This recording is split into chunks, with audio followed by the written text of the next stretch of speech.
Record. All right, great. Welcome everybody to Tuesday evening CPS. Is my pleasure to welcome all of you today. I see a lot of familiar faces. Weren't we in this Zoom spot earlier on this morning? So welcome to all my new friends. We're gonna have a fun time nerding out on a case with Franco Maria, one of our residents at Sinai, and we'll be a junior chief resident for the next 6 months from end of December, I would say. Before that, our great friend Kirtan Patoli, I'm just going to ask him to unmute and introduce himself, and we'll be co-discussing this case tonight. So go ahead, Kirtan. How are you doing? Perfect. Thank you, Dr. Singh. Hi, good evening, friends. Thanks for joining on this episode of VMR. I'm so excited to discuss the case today with Dr. Singh. And one of my dear friends, Franco, is presenting a case with us. And he just came back from ACR, like American College of Rheumatology, big conference. And he presented so many good things there. So I'm sure that we are going to learn a lot of rheumatology and medicine in general from him. So thanks to Franco for taking the time out of his busy schedule and presenting a case to us. And I also wanted to thank Rahul, who is going to help with the scribing today, and to Parisa, who is going to help with the teaching today. And then maybe I can pass the mic to Franco. That friend, tell us, how are things going there? Hi, everybody. I'm Franco. Things are doing great. I just came back from the ACR. I love the Congress. Rheumatology is the best field ever. For everybody wants to be in that best field. Hope you can enjoy this session. It's gonna be a fun case. It's actually a good case. Kirtan is gonna love it, I think. So we're gonna start. Before we get underway, Franco, I'm gonna be anticipating a lot of nice pictures from ACR on Twitter, so we'll be looking forward to that. Perfect. I'm gonna send you everything. Yeah. Awesome. All right, let's. You want to tackle the first aliquot, Ethan? Sure, I can do that. All right. Let's get the show on the road, Franco. Perfect. Did they hit the recording button? I think not. Right. Yeah, we're recording. Okay, perfect. So this is so the chief complaint would be bilateral leg pain and weakness. So this is a 60-year-old female with a past medical history of HFpEF, CAD. She got a stent 3 years ago. She also has a heart block and she carries a pacemaker. So she came with presenting acute chronic lower extremity pain. She said that for the last 3 weeks, she had this worsening of her chronic leg pain that she had for years, to the point that it was bringing her to tears. And at some point, she felt that the pain limited her range of movement. She actually couldn't move, couldn't stand from the bed on the day of admission. So they call an ambulance and they bring her to the hospital. So I think that would be the first aliquot. Perfect. Thank you so much, Franco, for sharing this data with us. And friends, I just want to start the case discussion by highlighting one key point which we often overlook when we are dealing with the cases in the real time, that we often try to accept the diagnosis which patient already has, and we try to link everything with that. So for example, this is the lady who has diagnosis of HFpEF and heart block, and now presenting with leg pain. So immediately we start thinking, we start creating our Venn diagrams that, okay, what can cause HFpEF, what can cause leg pain? But we should not make that mistake. First, we need to establish that, okay, this person has HFpEF. What does it actually mean? And how was that diagnosis made? Because as we know, HFpEF basically means that somebody had symptoms of heart failure, and when they checked the imaging of the heart, they found that ejection fraction was normal. But HFpEF doesn't tell us anything about the cause of why the patient had heart failure in the first place. So HFpEF is just saying that this person has leukocytosis. We don't know why the person has leukocytosis. It's same as that person has HFpEF. We don't know why. So the real task is to identify that why this person had HFpEF in the past, and was there any workup done to find the cause. Now, this is just a beginning point. It is not necessary that always you will find the cause of HFpEF. Maybe the cause was not evident, and often, as is case in real life, that the cause is not clearly visible to everyone. It might just be diabetes, obesity, hypertension, all these common things which we see in day-to-day life. But that's the first thing. I will keep that at back of the mind, that what does HFpEF actually mean? The second thing I wanted to mention is, and this is something which I have learned from Dr. Berkowitz and Rabi and Reza during the numerous VMRs, that patients present with leg pain. And as Franco told us, that the pain was so severe that the patient was literally crying. So what happens that once you have a symptom which is so dominating, you might overlook other findings. So we might not consider that this patient actually has a weakness, neurological, because that is dominated by the pain itself. So first task is to also identify that is the pain the only reason why the patient is not able to ambulate, or on top of the pain, the patient also has a real neurological weakness or not. So all these things will boil down to the physical examination and the past medical history. Now, having laid down this basic framework, how can we make progress in this case? So we know that this is a subacute course for the severe leg pain. So we would like to know if there is a pathology which is affecting the muscles or pathology affecting the nerves, because those two pathologies is more likely to cause pain than something else. Like let's say if somebody has osteoarticular structures involved, then it would not present with this severe leg pain and diffusely as Franco has been describing. So that's first thing I would like to know, that how are muscles doing, how are nerves doing? And then once we establish that, we can try to look for the causes of all of this. And some basic caveats we would keep in mind, that usually the inflammatory causes of muscle damage, like let's say myositis, autoimmune myositis, usually do not tend to cause severe pain. The severe pain is more characteristic of toxic causes and metabolic causes. So that is something we will keep at the back of our mind. And we will also like to get the past medical history, the drugs that patient has been on, the toxicology part, like if the patient has been taking any over-the-counter supplements or not, and other review of systems in general. So maybe now I can ask Dr. Singh that what are the other few things we should keep in mind? I think you did a very splendid job of sort of surveying the landscape of possible causes. But here, I think the first step, what Kirtan kind of had done is like first, okay, frame the problem. The problem here is the bilateral leg pain plus or minus weakness. And we're not sure if there is weakness, like you said, because the pain can be so tremendous that the patient isn't able even to move the leg. So I usually ask, does it hurt to move? Can you move? But is the pain limiting, or is it that you cannot move at all? So you have to try and tease out if there is both weakness plus pain going on at the same time, because that will then allow you to focus in on different pathologies that could affect both things. Sort of like Keith mentioned, nervous disorders that can cause something like that. So are we looking at something that could be musculoskeletal? Could it be something that could be neurological problem like a myelopathy? So something to think about. A good exam will also be very helpful, because I would want to look at the reflexes and so on.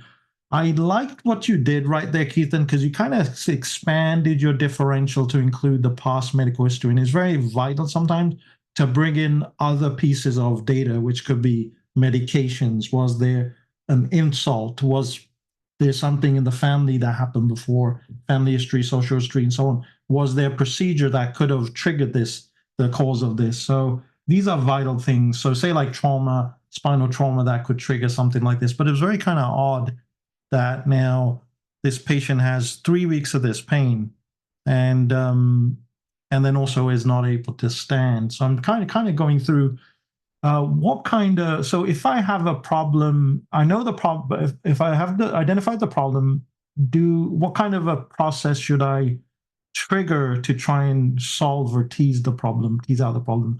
So what kind of schema would I use? Here, Kirtan sort of mentioned a anatomical model looking at all the structures in the leg. Could we deploy a physiological scheme in this case? Less likely mechanisms, if you're looking at muscular, nervous tissue, and so on, that's more anatomical. Could we use buckets of, say, diseases like inflammation, infection, and so on? Right now, we don't have a sort of flavor of that. I do like the inflammation, the myositis, and so on. So you can sort of combine those two kind of approaches or schemas. But here I really do like the onion skinning approach, peeling back the layers of the anatomy of the leg. So looking at, first of all, is there anything on the skin? So it'd be very vital to look at the exam of the legs to see if there's anything on the skin which could actually give us a signal for possible inflammation. So there's some conditions, namely vasculitides, which could have some sort of a association with the skin as well. Then thinking about vascular disorders, what if there's some edema, or if there is a temperature dysregulation? That also could be something that could be causing this as well. Nerves already, Kirtan did a kind of a deep dive into that. Inflammation could trigger anything. So you want to look for a systemic pattern, legs plus look further up. The face, is that fine? Is there any disorder in the lungs? Is there any disorder? Guess what, though? There's a disorder in the heart that we may have to focus in on and try and figure out if there is something. I'm not sure this HFpEF, what is going on there, but could we relate the HFpEF to the legs? I don't know at this point, but I think more data will help us to try and define this problem. But a lot of interesting things there. But yeah, just carrying through vascular, the muscle, musculoskeletal issues. Less likely musculoskeletal causing this degree of pain, unless you have like a fracture or you have like a tumor. But both legs, very odd. I doubt both legs would be involved. You would kind of have to look up further, the spinal cord, maybe that could be involved as well. And then you have the really severe neurological problems like transverse myelitis and so on. And they usually have a certain pattern as well. So it's sort of like a dermatome or sensory dysregulation up to a certain dermatome as well. So, but I would ask for more data, because we can just keep going on and milk so much out of this chief concern. Anything else, Kirtan, before we go on? We have a very fascinating complaint, and I definitely would like a bit more data to start mulling over. No, I agree with you, Dr. Ravi. It's time to get more data. So Franco, ready whenever you are. Perfect. So more about the prior medical history, actually. So HFpEF, she actually has CAD, status post-stent placement. So the HFpEF was also ischemic. He also has an AV block status pacemaker. Not too much history about when that happened or like if there was a reason about the AV block. AFib, SVO. She had like a prior admission 3 months before this admission for a SVO that ended up being managed surgically with an XLAB. She also have a C. diff infection after that episode of SVO. Exophthalmos that has been there for a while. Well, she says like more than 30 years. And a remote history of left abducens nerve palsy. Regarding the medications, so she is on Tylenol for pain, as well as cyclobenzaprine for muscle spasms. She is still on clopidogrel and apixaban. She's on metoprolol ER. She's on atorvastatin and pantoprazole. So for family history, there is a family history of lung cancer in one uncle, but no other contributing family history. Social history, none. She is a non-smoker, no drug use. She also doesn't use. She also doesn't drink alcohol. Allergies. She reported having allergy for Bactrim and ibuprofen.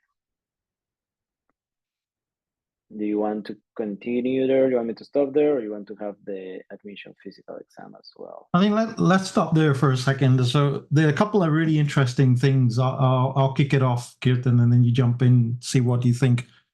This back and forth is usually pretty fun. I always love discussing with Kirtan. But you know, what really jumped out at me, what would abducens nerve palsy bring into the mix here? So are we dealing with some, so now we're looking at the head, are we dealing with some systemic nervous disorder? So what exactly does the abducens nerve do? So it allows for lateral movements of the eyes, and what kind of things, what are the most common causes of abducens nerve injury slash dysfunction, I would say.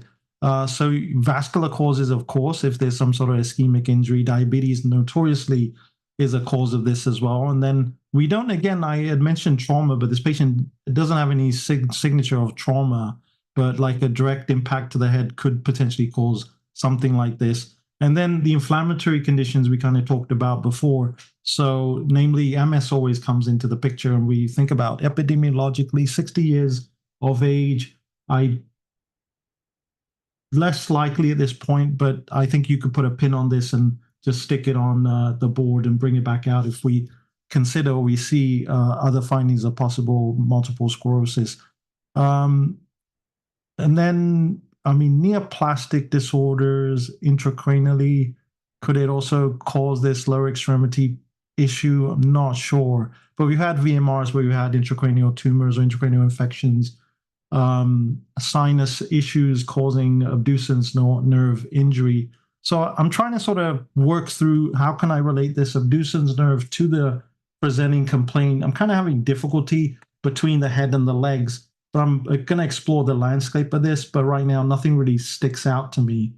The medications definitely we have to sort through. I'll leave that to you, Kirtan. But the statins have been extensively, exhaustingly discussed in the chat. What would your thought be? Because we always tend to like isolate the statins as a possible cause of muscle pain and dysfunction. Perfect. No, you laid down the key points very saliently, Dr. Singh. So thanks for that. And I agree with Dr. Singh that what we need to characterize is that this abducens nerve palsy, it happened a while ago. It is not like that abducens nerve palsy happened 2 days ago and then 3 days later the patient has leg weakness. So first thing is always as we do that, should we employ our cognitive energy to figure out the cause of abducens nerve palsy, or should we just say that it was once in a blue moon kind of thing, which can happen sometimes idiopathically, and then you forget it. But that our job is to make sure that we don't miss anything. So we will consider if it was actually related. The other aspect which Franco said is that this person has exophthalmos and for almost 30 years. So now again, we start wondering that if it was indeed congenital issue, which can happen. Sometimes people can have defect in ossification of the skull bones, and sometimes people can have congenital exophthalmos or inophthalmos. But the question becomes, if it was genetic, then why it developed 30 years ago only? So was there something which happened 30 years ago, like some sort of trauma or a space occupying lesion in the orbits at that time? And is it also related to what we are seeing right now? So that's our task, to figure out whether these are related or not. Now, let's say they are indeed related. Then usually abducens nerve palsy, the most common cause is always diabetes. Now, in our case, we do not see diabetes, but we can assume that patient did have significant vascular risk factors because patient does have CAD. Now, non-diabetic causes of abducens nerve palsy all comes down to inflammatory causes of the blood vessels. So often, ANCA-associated vasculitides like EGPA, GPA, and MPA are notorious to cause the cranial nerve palsies. Like, in fact, I remember there have been cases in journals of people presenting solely with cranial nerve palsies, and that too alternating. Like, somebody will have third cranial nerve palsy, then a month later they will have opposite side fourth cranial nerve palsy, and then sixth, seventh, you go on and go on. So always we would like to know if this is related to ANCA-associated vasculitis or not. Apart from that, IgG4 related disease is also known to affect the orbital region in myriad ways. It can either affect the muscles itself, or it can affect the nerves by infiltrating along with it. And whenever we say IgG4 related disease, we also by extension include the histiocytic disorders, because they behave in a similar manner and they affect the similar organs. So that's why it's always important to consider that. The reason why exophthalmos was interesting is that now, how can we link the involvement of muscles, cranial nerves, and probably orbital muscles? So one interesting way to link all of them is, as we alluded to in the first aliquot itself, that painful causes of myopathy, you should always think about metabolic causes more so than inflammatory causes. And if we think about metabolic causes, then mitochondrial disorders are a big one, because mitochondrial disorders, firstly, depending on what kind of mutation it is, what kind of penetrance it is, it can present at various ages. And since you could imagine that mitochondria is like powerhouse of the cell, right? So if mitochondria are impacted, then all those cells in the body which involve mitochondria at high amounts will be affected. And what are those things? Cardiac muscle, skeletal muscle, orbital muscles, and nerves. So all these tissues have high amount of mitochondria. So I would like to know more. I will go back to the patient's bedside. We'll try to tease apart any subtle things which could point you towards the mitochondrial disorder. So for example, I would like to inquire if this patient has hearing changes, if this patient has retinal pigmentary changes, as in any sort of visual disturbances, any kind of subtle endocrinopathies, because all these are hallmarks of mitochondrial disorders. And talking about endocrinopathies, it's kind of a low-hanging fruit that we would always like to check the TSH, T3, T4, because if you have exophthalmos, you don't want to miss any past Graves' disease, which is now presenting in a weird way. So we would like to get the TSH as well and try to solve that part. Now, regarding the drugs, I agree with Dr. Singh that statins, as we know, that they can directly cause myalgias and myopathies, and they can also trigger the auto antibodies, classically against the HMG-CoA reductase enzyme, like anti-HMG-CR, and it can cause something known as IMNM, which is immune-mediated necrotizing myopathy. And this is a little bit of an exception because, as we said, that usually inflammatory myositis like polymyositis and dermatomyositis do not tend to cause severe pain, but people who have IMNM can have pain as well. And I also want to quickly touch base upon a few points before I pass the mic back to Dr. Singh, that what should we make of small bowel obstruction? Because remember, this patient, usually small bowel obstruction is something which is very common in people who have had prior surgeries, because we know that you can have adhesions in the abdomen and which can cause small bowel obstruction. But in our case, forgive me if I'm missing, but there was no evidence of any surgery as such. So why does this person develop small bowel obstruction? And that begs the question that is it something related to the motility of the small bowel? And when we talk about the motility of the small bowel, we start wondering if we are dealing with a problem with the autonomic nervous system or the vasculature of the GI tract. And this is again important because remember, we already talked about cranial nerves. So once you involve one branch of the nervous system, you always have to wonder if this disease process extends to other arms of the nervous system. And there are so many disorders. For example, AL amyloidosis is one of the classic disorders which can cause pseudo obstructions, which can cause small bowel obstructions. And we know it can also cause heart failure with reduced ejection fraction, preserved ejection fraction, and it can also cause myopathy by infiltrating the proximal muscles. So you start wondering about the infiltrative disorders like amyloidosis, sarcoidosis, lymphoma, histiocytosis, right? And lastly, regarding the vasculature, the hypothesis which Dr. Singh raised earlier, that although inflammatory causes of myositis are painless, but if the inflammation is mediated through the blood vessels, then you could have painful myalgia. So for example, again, all the medium vessel vasculitis, for example, polyarteritis nodosa, ANCA-associated vasculitis, they are known to involve the iliac vessels and their branches, and that can cause severe inflammation in your muscles, presenting as myalgias. And as we said, that all these blood vessels can also affect the cranial nerves, can also affect your autonomic nervous system, and can eventually even affect the heart as well. And that is also a nice way to tie everything. So I know that right now we have so many hypotheses because the case seems to be challenging and complex. But I'm sure that as we get more physical examination and kind of basic labs, we will be able to narrow all of these hypotheses as well. So what do you think, Dr. Singh? How should we progress? Yeah, you sort of left me back 10 minutes ago with all those different hypotheses that you came up with. So I was kind of like, okay, doing a mental checklist. Okay, yes, these things do sort of correlate with what this patient has, and I'm still trying to unpack what you mentioned. But you're right. So there's so many different sort of theories that you have, so many different hypotheses, and now sort of ordering those hypotheses into now this patient sort of related order of differentials. What will fit this patient most likely out of those? So still not clear, but I really do like the number of things, especially the amyloidosis was a masterstroke in that now you not only hit the head, the heart, but the lower extremities as well. That really does put it in contention as a possible condition that this patient is suffering from. So I think diagnostic testing is key to really push the needle forward, and it will help.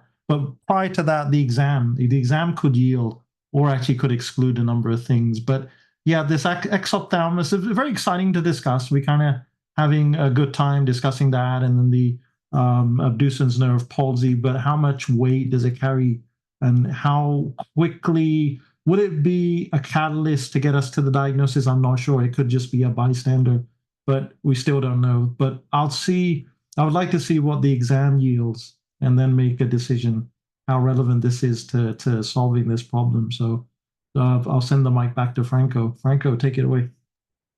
Perfect. And just to clarify a couple of things, when she got the SBO, she did end up having surgery with exploratory laparotomy, but the pathology didn't show any kind of it was just inflammation. They're like non-specific.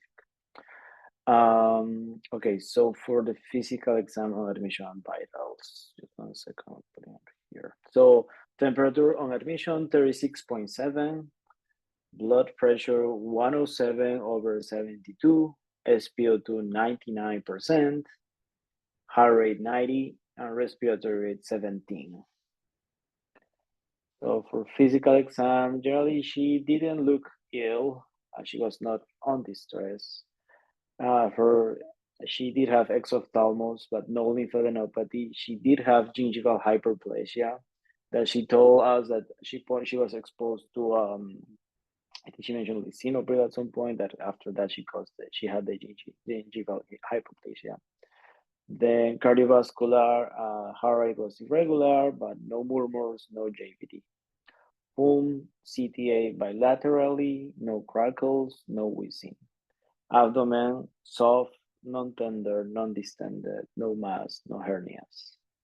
Neuro-wise, she was alienating ×4. She did have horizontal nystagmus to the left, proximal weakness. She's 2 out of 5 for shoulder abduction, 3 out of 5 for elbow flexion and extension. She did have intact ankle plantar flexion bilaterally. She also had intact bilateral hand grips. 2 out of 5 of hip flexion and 3 out of 5 of knee flexion and extension. She did have diminished sensation to light touch, temperature, and vibration on bilateral distal legs compared to the arms. The deep tendon reflexes were absent in bilateral upper and lowers. Extremities and skin, she didn't have no rash, but she did have edema in bilateral legs ×2. And I think I can leave it there. All right, so maybe I can start the explanation and then I can pass it to Dr. Singh. So we are dealing with a 60-year-old lady who is presenting with subacute presentation characterized by severely painful bilateral lower extremities, and the past medical history relevant for HFpEF, small bowel obstruction, abducens nerve palsy, and exophthalmos. So with this background, we go with the examination and we find that this patient has predominantly proximal muscle weakness in the upper and lower extremities. And the weakness is so profound that you can see that the power is very low. You see the evidence of hyporeflexia in the extremities and some neuropathy as well. So now basic things basic, that sometimes we think that if you have low reflexes or hyperreflexia, it points to peripheral nervous system, and that is usually true. But we also have to keep in mind that if your muscles are so atrophied, they are so weak, then sometimes that can also falsely cause hyperreflexia. So we will like to know from Franco more in the next aliquot if there was atrophy of the muscles as well, or was it just weakness. The second thing is that now we have to expand our horizons, that we thought that it could be myopathy and neuropathy both initially. Then we kind of went into the myopathy route a little bit more because of the hypothesis we raised. But now there is neuropathy as well. So we have to think about disorders which can cause both myoneuropathy. And again, a caveat there that often in older people, you can have neuropathy which is unrelated to everything else, but usually these people tend to have, let's say, diabetes. But if you don't have diabetes and if you have neuropathy, then rather than saying that it's a non-specific idiopathic small fiber neuropathy, you should first try to figure out if it's indeed related to the presentation, and then we can always say it is idiopathic. So down the line, we would like to get the EMG and CS to characterize this neuropathy further, whether it is demyelinating or axonal type, so that we can link it to whole syndrome as such. Now, having said that, let's say if myopathy and neuropathy are indeed related, then how can we incorporate that into our original hypothesis? So the vasculitis usually tends to cause mononeuritis multiplex, but if it is chronic enough, you can have symmetric polyneuropathies. So that is still on the table. Then second thing is always the inflammatory and the deposition disorders. So as we know that amyloidosis is notorious to cause peripheral neuropathy. And as we already discussed, it can also cause proximal myopathy. So that hypothesis is still on the hook. Same way sarcoidosis, although sarcoid myopathy is not very common, but in the right setting, it can cause neuropathy as well as myopathy. So that is something we will keep at back of our mind. Apart from these two hypotheses, I would maybe ask Dr. Singh to clarify further that what are the things we should look for. Yeah, I think with the interesting notion, proximal myopathy does raise an interesting concern. Usually when I've had these cases, Rafa did present a case like this, and it was I think it was due to dermatomyositis, or one of the polymyositis, if I remember, which commonly seen as well. But we don't see a proximal and distal signature here, which could be inclusion body myositis in this case. You would think about, but one thing that was kind of interesting, this gingival hyperplasia. Yeah, Franco, was there a medication? Was there a trigger for it, or is this part of this syndrome? It was amlodipine. Okay, amlodipine. So yeah, certain medications, phenytoin on the steps are notorious, are tested for. I started thinking about leukemias. Certain promyelocytic leukemias can manifest with this. I'm not sure if amyloidosis does.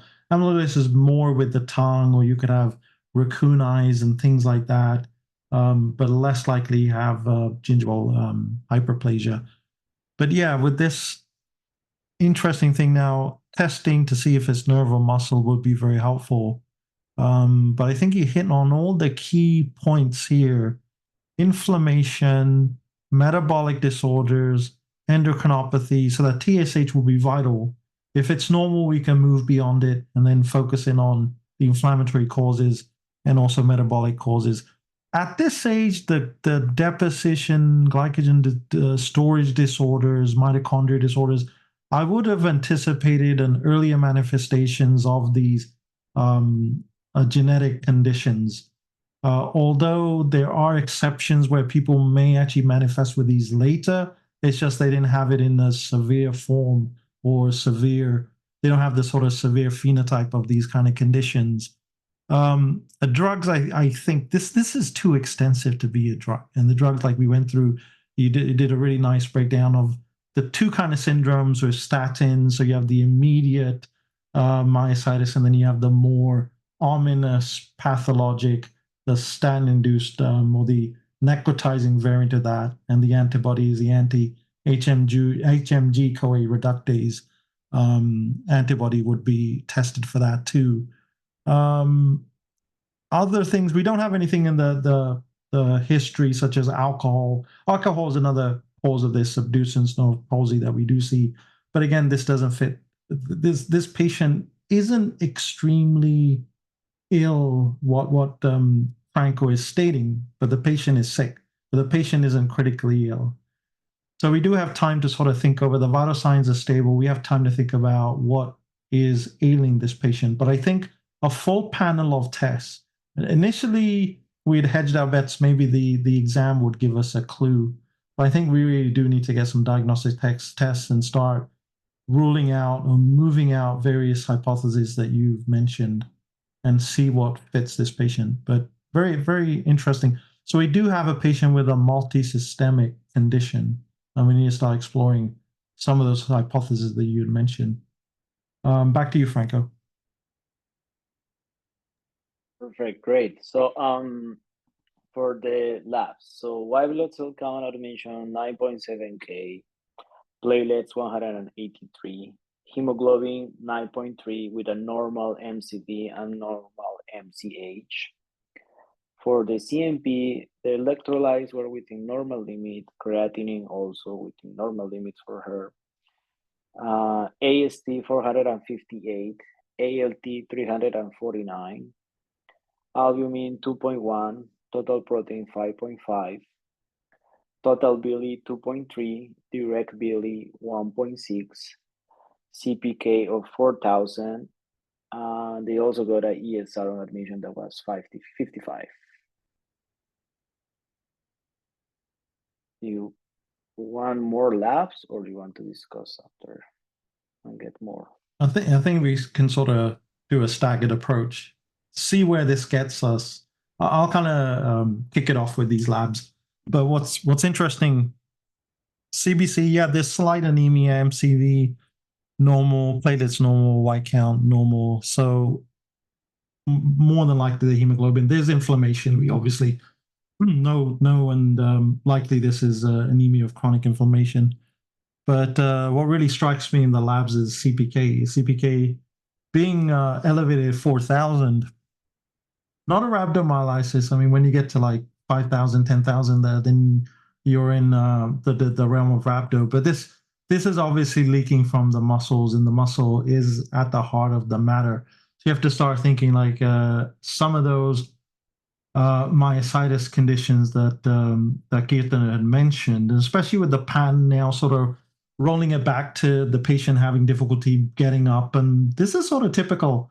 When you have polymyositis, this is sort of typical of that. So dermatomyositis, we don't have any of the dermatologic manifestations. So Holster sign, the patches on the hands, heliotrope rash, Scholl sign, all those wonderful exam findings. We do not have this at all. So we definitely can move on from that. Do you have some? Last time Mark was discussing with me, we went through various kinds of forms or subcategories of dermatomyositis, and you have the amyopathic dermatomyositis and all these others. I'm kind of forgetting. I kind of look at it and then forget, but NXP2 and MI2 and so on, I'm forgetting. But you can have dermatomyositis devoid of skin. So could that be something in the run here? But then just looking at some of you are doing some wonderful problem representations, and what was interesting is let's bring the heart. I'm totally overlooking the heart. Heart's a muscle as well, and you had initially given a very interesting hypothesis of all the different kinds of muscles in the body. And so you have cardiac muscle and then cardiac fibers, and you have this patient has atrial fibrillation, which is a disorder of diseased myocardium as well, because any myocardiocite or any myocyte can become a pacemaker and usurp control and fire 300 beats per minute and be irregular and cause these kind of arrhythmias. So I think this arrhythmias is a sign of a diseased heart, this hypertrophy and so on, and it's manifesting in right-sided congestive findings, edema of the legs. Or could the edema be related to this inflammatory condition? Not sure, but I think some specialized testing, especially looking at the autoantibodies, definitely starting with ANA and so on, I think will be necessary in this case. I think we're definitely in the realm of autoimmune conditions plus muscle. So definitely I'll be looking for at least signs of dermatomyositis, polymyositis, or antibodies, or all the antibody testing for this patient. What do you think, Kirtan? No, wonderful, Dr. Singh. I agree with you that when we have reached so far in the case and there are so many things going on, and as we said initially, that this is often what happens, that we try to give equal weightage to all the signs and symptoms, hoping that we will come up with something. But as is always true, that sometimes some findings may not have any relevance and we could be led astray. So what can we do in such situation is we could have an efficient approach, that let's try to get the low-hanging fruits out of the way, and then we can always look for rare causes, right? So as Dr. Singh said, in this case, the easiest thing to do is obtain the myositis panel, because once you obtain the myositis panel, you cover almost all the antibodies, like all these things like MI2, NXP2, SAE, you can name it, you will get it. You can always look for some antibodies which are not covered, like let's say SRP, HMGCR, then PMSCL and KU. These are some antibodies which are newly discovered and they are not in the standard panel. You can always get them added. And if all of them are negative, then you start looking beyond, right? So let's talk quickly about metabolic causes. So we will get TSH, of course. We can also get vitamin D levels. We can get growth hormone levels, PTH levels, all those hormonal causes. So we can get it out of the way.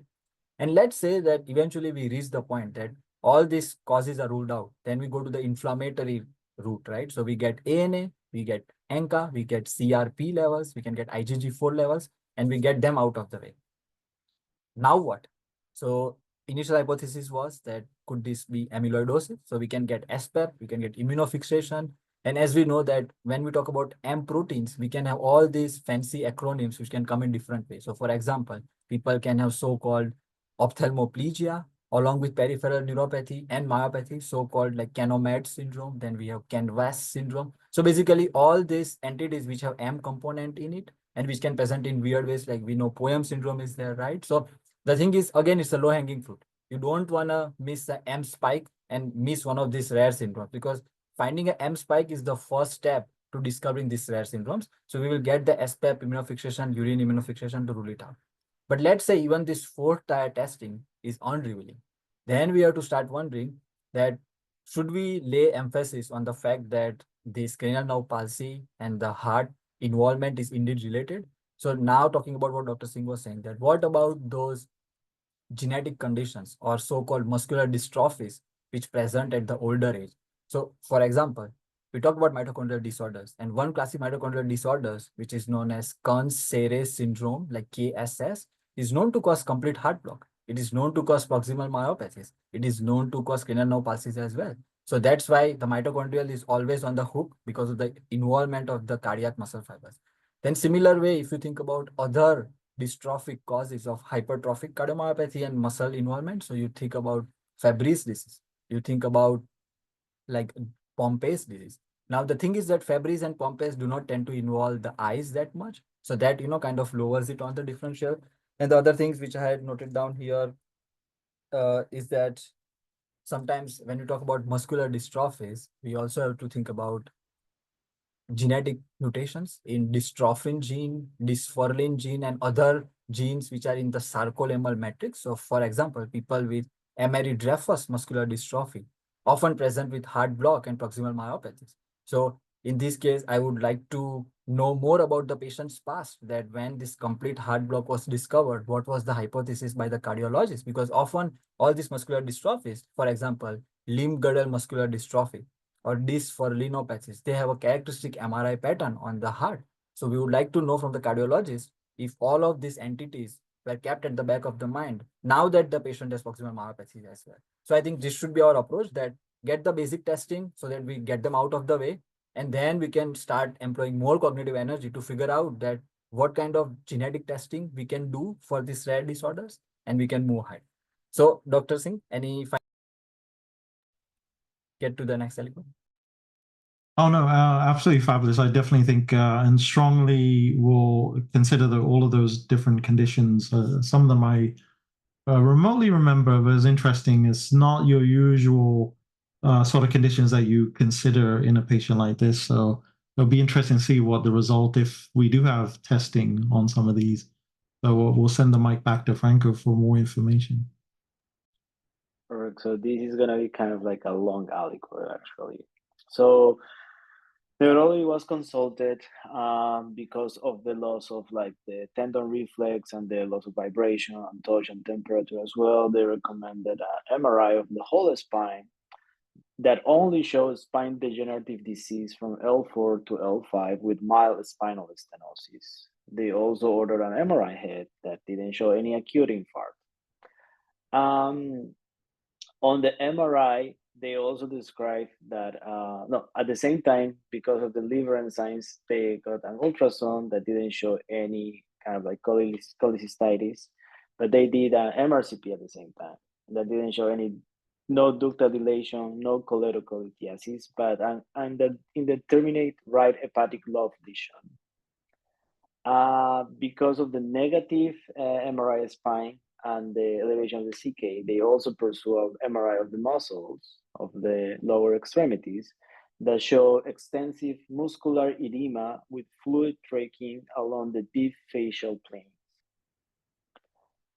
On part of when they found the liver lesion, they expanded with an MRI with a liver protocol that show, actually put it up here, like a T2 hyperintensive, T1 hypointensive right hepatic lobe lesion with capsular retraction.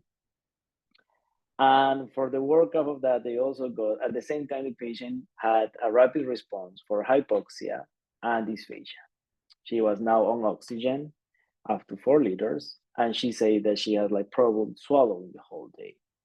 A CT thorax was ordered at that time that didn't show any PE, and only show multi-subcentimeter right lung nodules.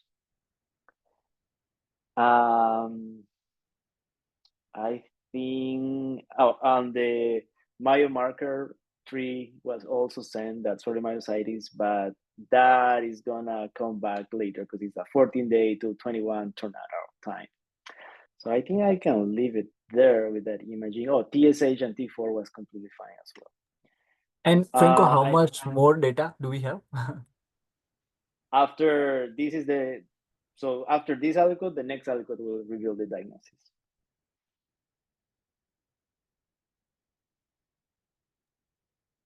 Dr. Singh, you wanna go first? Sure. So quite interesting. So I think doing a whole body MRI was valuable at this point because you can start at least looking for some sort of signature of disease. So what was really stoked my curiosity, the muscles, right? So we started off with this fascinating complaint of pain and weakness in the lower extremities, and so the muscles are looking like they're inflamed. There's fluid tracking, and there's edema. So there definitely is inflammation. Now, I would question what's sort of stoking the flames of this inflammation. This mass in the liver is very, very confusing.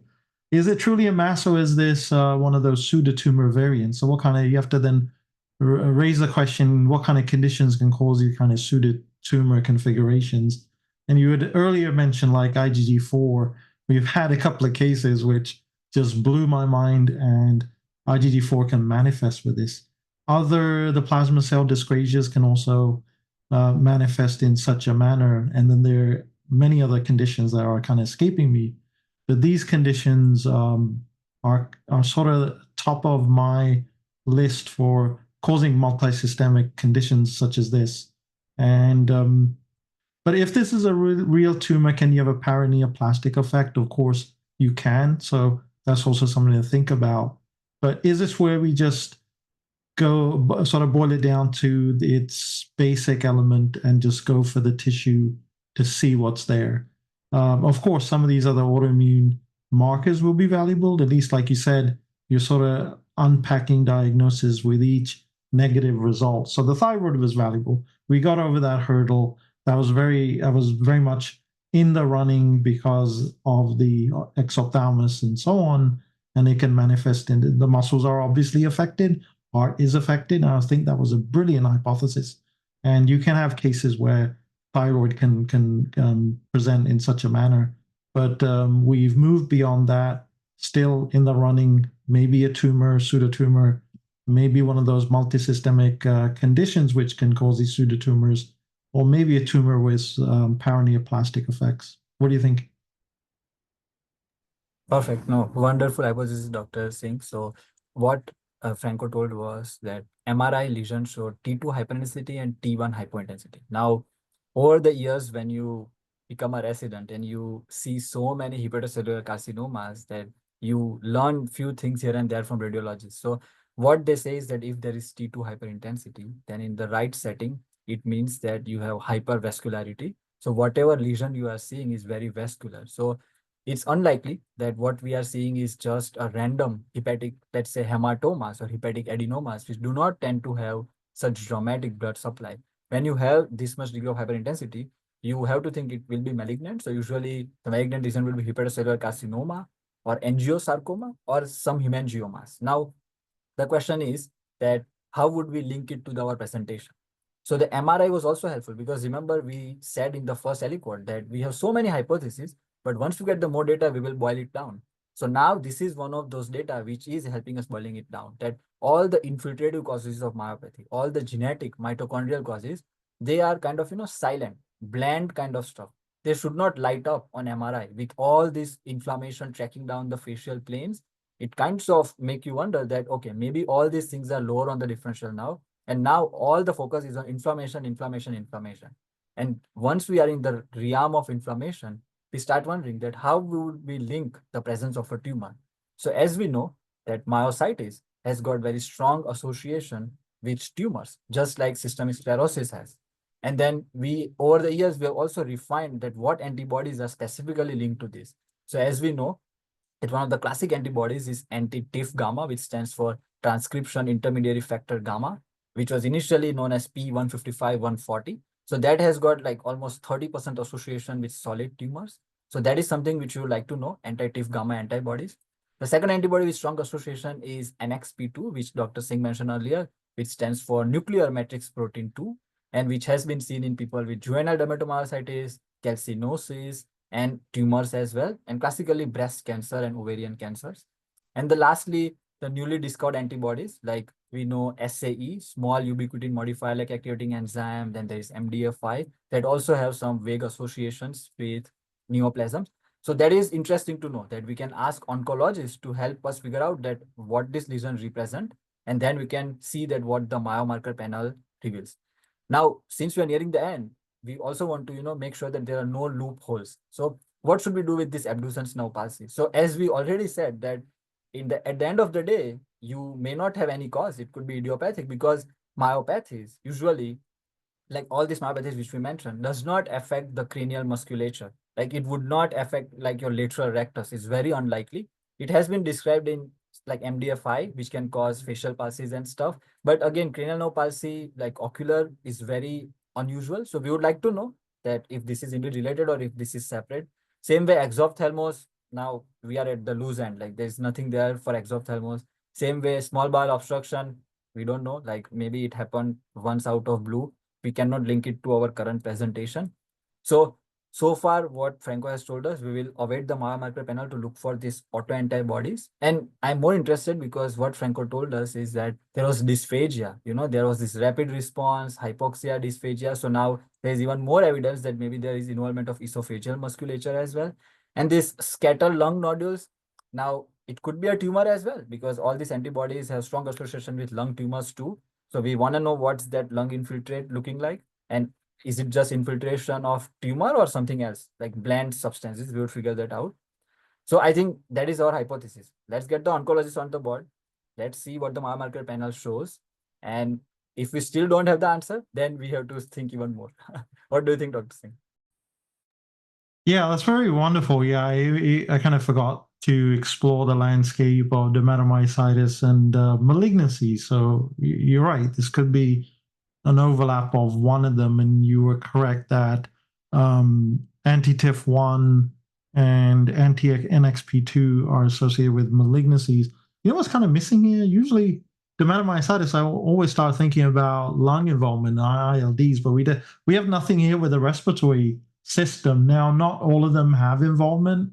I'm forgetting which ones can, but say there was ILD, then you could sort of cut to the chase and start thinking about some of these subtypes of dermatomyositis. But here it's kind of like it's very nebulous at this point. I'm like, we have a couple of thoughts, but what a case, Frank. you're definitely making us work hard, so cognitively sort of strained here. But I think there's going to be tons to learn from this case, and we're going to be sort of buzzing about it for like an hour on chat after this. So let's see what you have in the next aliquot. Basically, we were kind of like on the same spot as you guys. So we sent all the workup for myositis, but also we reached to the point that, okay, tissue is the issue. So we did a workup. We get like a liver biopsy that only show a benign hemangioma with fibrosis, no malignancy. We also did a muscle biopsy, and the muscle biopsy came out with necrotizing myopathy, type 2 muscle fiber atrophy as well. The biomarker came back mostly negative, but just a slight positive anti-Rho, but TIF gamma negative, MDA5 negative, NXP2 negative, like all the biomarker negative except the Rho that was a little high. Because of the weakness as well, neurology also wanted to work out for lamberton and also anti-MOS antibodies. And the voltage Gaussian channel type PQ antibodies came out highly positive for about 30. So the final diagnosis of this patient was basically an overlap of antibody negative immune-mediated necrotizing myopathy with lamberton.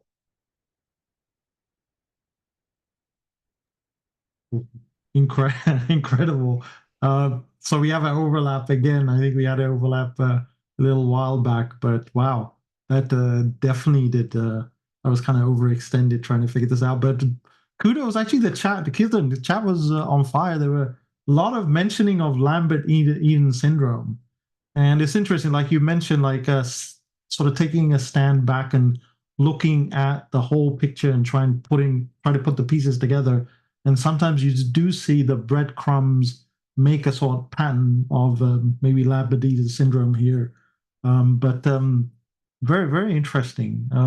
Definitely there was severe necrosis of the muscles, and it was antibody negative. So a very difficult diagnosis to make, especially if the serological markers don't really help you make that diagnosis. But pathology was crucial here. The masses, any answer for that, Franco? Was it just inflammation? The lung nodules, so Yeah. basically they haven't been biopsied yet because the patient is on rehab and the patient kind of like also wanted to get a second opinion regarding the cardiothoracic, the surgery, because pulmonologists say that they weren't like reachable to a bronchoscopy, so it would be a bad procedure. So that's still to figure out if this is like cancer related for the lung nodules or no. But per the pulmonologist, the nodules are like really small. At some point, we are gonna get that workup too. But the liver was completely fine. The mass of the liver was just a hemangioma. They at some point she also had like a positive SPECT, but we also did the bone marrow biopsy and didn't show any kind of like plasma cells was like less than 5% of the normal cellular bone marrow. So at this point we are in that journey, but she does have the immune necrotizing myopathy with Lambert-Eaton. Perfect. She got IVIG as well, and improved from the dysphagia perspective. Oxygen also, like she used like on 2 liters of oxygen when she got discharged to the subacute rehab. But dysphagia improved with the IVIG, as well as the muscle pain and the weakness also improving. She's doing remarkable, like kind of like improving in the subacute rehab. Not yet like fully mobile or anything, but improvement for sure with IVIG and steroids for Perfect. sure. Perfect. Thank you so much, Franco, for amazing case. And I just wanted to highlight that sometimes how challenging these cases are, because we know that usually the neuromuscular junction disorders do not tend to cause severe pain. But then if you have overlap, then maybe that part is explained by the myositis, and probably the cranial nerve findings could be explained by Lambert-Eaton as well. But just one quick point I wanted to mention was that when you see so much necrosis and all the antibodies are negative, and nowadays there is a new entity which has been recently described in like last 6 months or so. It's known as immune mediated megaconial myopathy. So basically it means that you have the necrosis of muscle fibers, you have the very high CK, so it looks completely like necrotizing myopathy, but you have negative antibodies. And when they do the spatial staining, what they find is that the mitochondria are very enlarged and giant. That's why the term megaconial myopathy.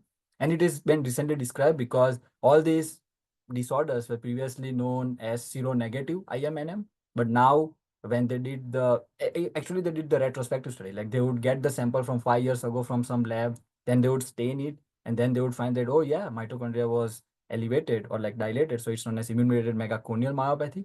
So it's an interesting field in rheumatology. And I'm sure that when Franco went to ACR, he must have seen this because it was presented in this year's ACR as well, immune-mediated megaconial myopathy. And it kind of looks same as our case as well. So it's always interesting to know that how it would turn out. But yes, Lambert-Eaton, always a humbling case that you think that how can somebody have this chronic persistent weakness, because you think that it will be only on muscle action or something like that, but it can be persistent as well. So kudos to the chat as well, who mentioned that we should get this myasthenia and Lambert-Eaton antibodies. So thank you so much again, Franco, such a humbling case. We'll read more about everything tonight. And thanks to Rahul, who is scribing for the first time, who scribed very efficiently. We didn't miss any of the data. So thanks for that. And now maybe we can pass the mic to Parisa for teaching. Thank you, everyone. It was absolutely a phenomenal discussion, and thank you, Franco, for bringing this amazing case.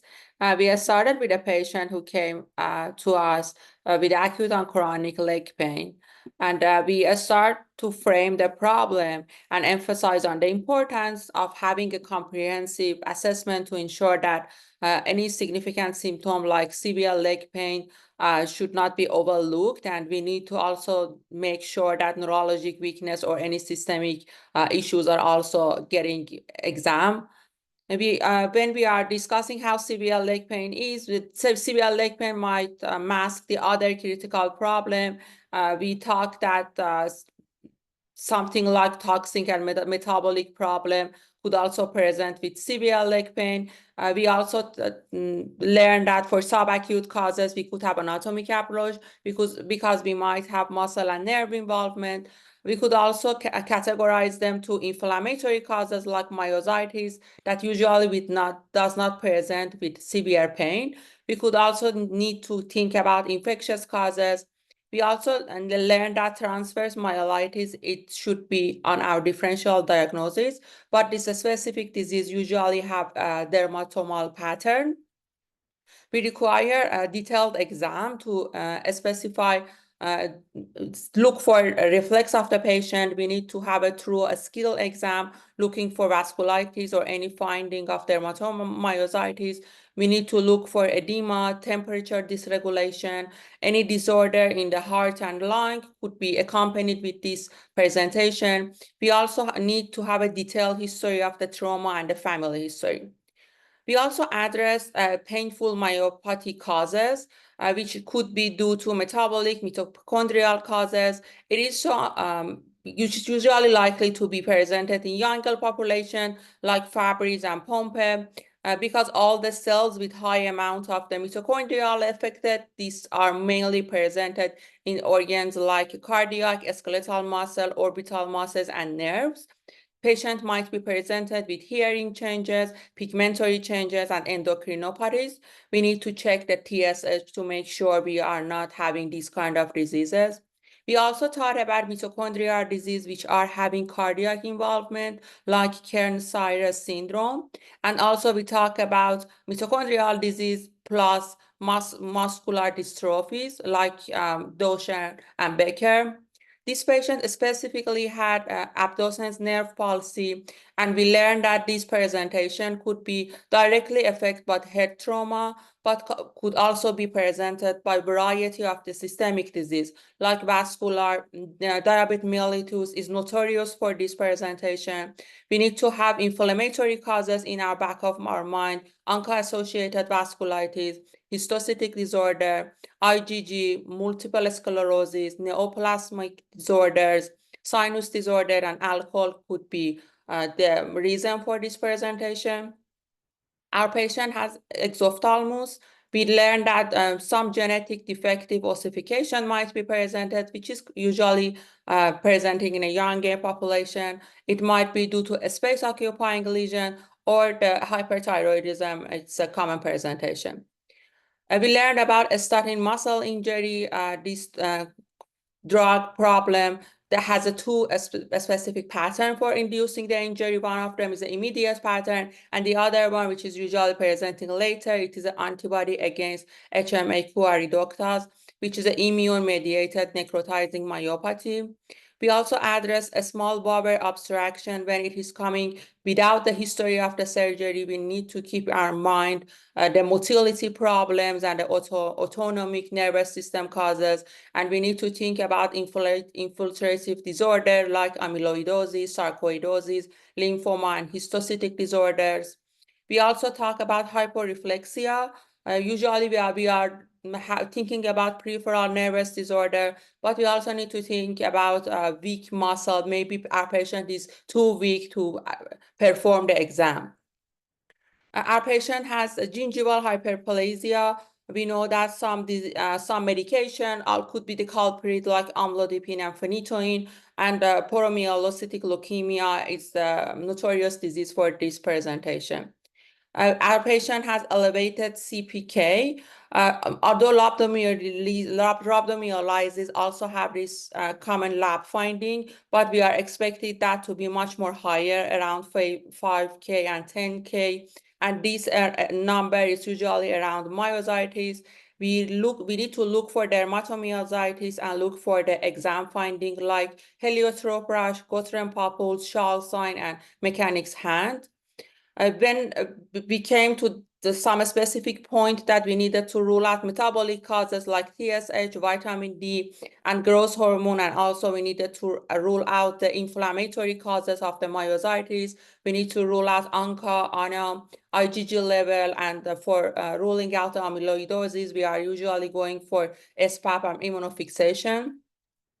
Our patient specifically had a liver mass, and we know that it could be real mass or it could be pseudotumor, and the pseudotumor could be IgG4 or could be plasma cell dyscrasia.